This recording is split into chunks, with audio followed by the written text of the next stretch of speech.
नगर पालिका का कायापलट।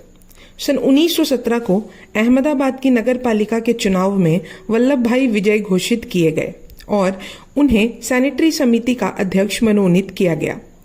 नगर की साफ सफाई की जिम्मेदारी उन्हीं के कंधों पर थी।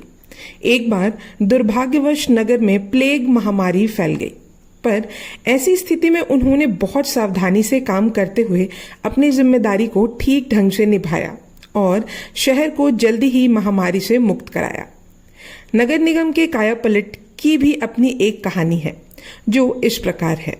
सन 1914 में सरकार के द्वारा जिला म्यूनिसिपल एक्ट में एक सुधार किया गया, जिसके अनुसार यह आवश्यक कर दिया गया कि अधिक आबादी वाले मुफस्सिल शहरों की म्यूनिसिपालिटियों को म्यूनिसिपल कमिश्नर के रूप में एक सिविलियन अफसर रखना पड़ेगा, जो पहले नहीं था।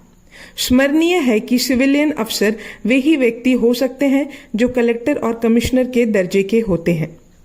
इस सुधार का रहस्य यह था कि तमाम म्यूनिसिपल काउंसिलर को सिविल अफसर के निमित्त में रहना पड़ता, जिसके परिणाम स्वरूप शहर के प्रशासन में किसी तरह की अस्त व्यवस्था नहीं आती। जनता जनार्दन ने इस प्रथा को बंद करने के लिए एक प्रस्ताव भी पास किया, किंतु सरकार ने उस पर कुछ ध्यान नहीं दिया और देखते ही देखते मी शिडली नामक एक म्यूनिसिपल कमिश्नर की नियुक्ति भी हो गई।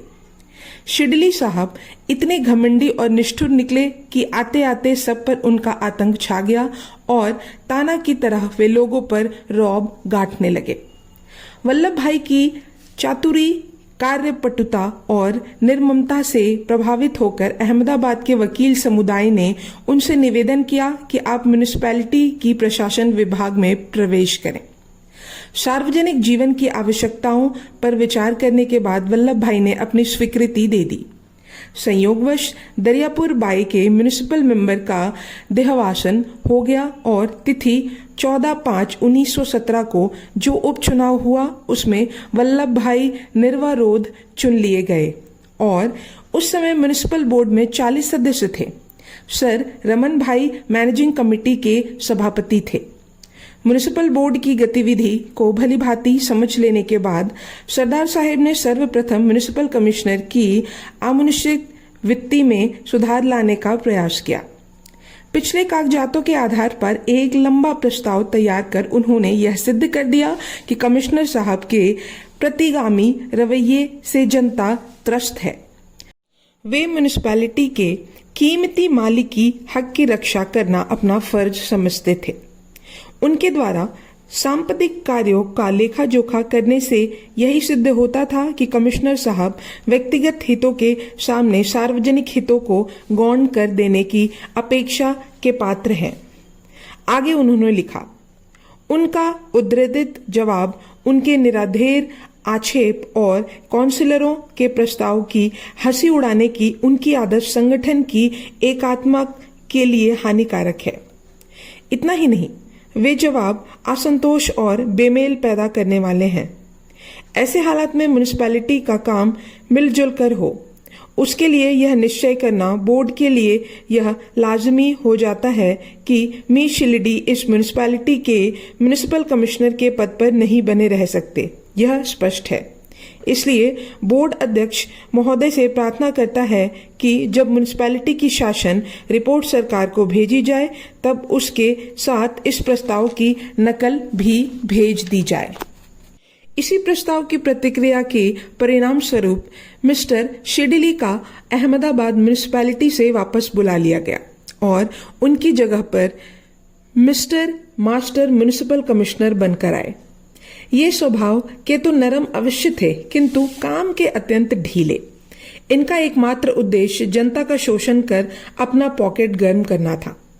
आते ही उन्होंने वेतन के अतिरिक्त कुछ भत्तों की मांग बोर्ड के समक्ष रखी, किंतु ज्यों ही सरदार साहब को इसकी सूचना मिली उन्होंने मुंहतोड़ उत्तर भेज दिया।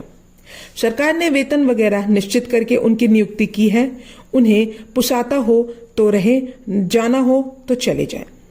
मिस्टर मास्टर को सरदार साहब द्वारा प्रेषित एक भी पत्र का उत्तर नहीं मिला, अतः बाध्य होकर कुछ दिनों के बाद वे भी अहमदाबाद से वापस बुला लिए गए। उन दिनों मिस्टर प्रैट को, जो उत्तरी विभाग के कमिश्नर थे, काफी चला बना था। उनकी हार्दिक इच्छा थी कि सिविलियन अफसर को तो गोरा होना ही चाहिए, साथ ही म्युनिसिपल इंजीनियर और हेल्थ अफसर को भी अंग्रेज ही होना चाहिए। संयोगवश उसी समय अहमदाबाद में म्युनिसिपल इंजीनियर की जगह खाली हुई। यद्यपि इस पद के लिए 2 भारतीय उम्मीदवार भी खड़े किए गए थे जो काफी योग्य थे, किंतु मिस्टर प्रैट ने मेकासो नामक एक अंग्रेज को भी एक उम्मीदवार के रूप में खड़ा कर दिया और उनकी कूटनीति के कारण मिस्टर मेकासो अहमदाबाद के म्युनिसिपल इंजीनियर भी हो गए।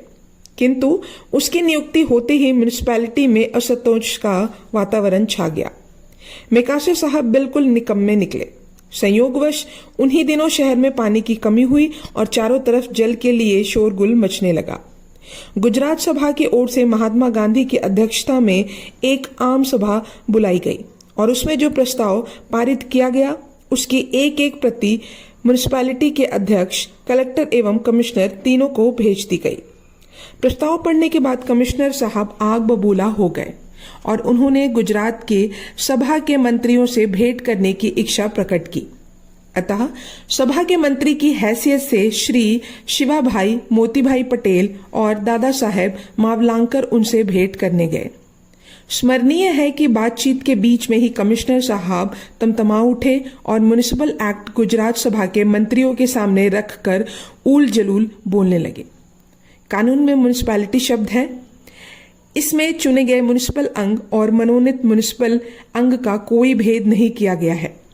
इसलिए आपको कुछ भी शिकायत हो तो म्युनिसिपल हॉल में जाइए और आप जो चाहते हैं सो ना मिले तब तक म्युनिसिपल कमेटी को चैन ना लेने दीजिए। वहां ढोल पीटिए। इतने पर भी पानी ना मिले तो मेंबरों के घर जाइए और उनके घरों में आग लगा दीजिए। सन 1917 में मोहनदास करमचंद गांधी से प्रभावित होने के बाद पटेल ने पाया कि उनके जीवन की दिशा बदल गई है।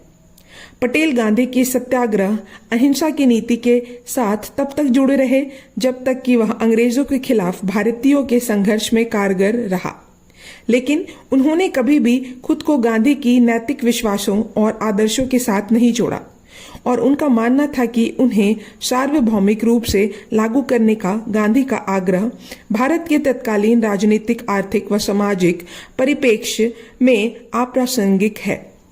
फिर भी गांधी के अनुसरण और समर्थन का संकल्प करने के बाद पटेल ने अपनी शैली और वेशभूषा में परिवर्तन कर लिया।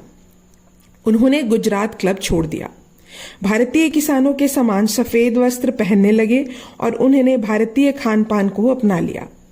सन 1917 से 1924 तक पटेल ने अहमदाबाद के पहले भारतीय निगम आयुक्त के रूप में सेवा प्रदान की और 1924 से 1928 तक वह इसके निर्वाचित नगर पालिका अध्यक्ष रहे।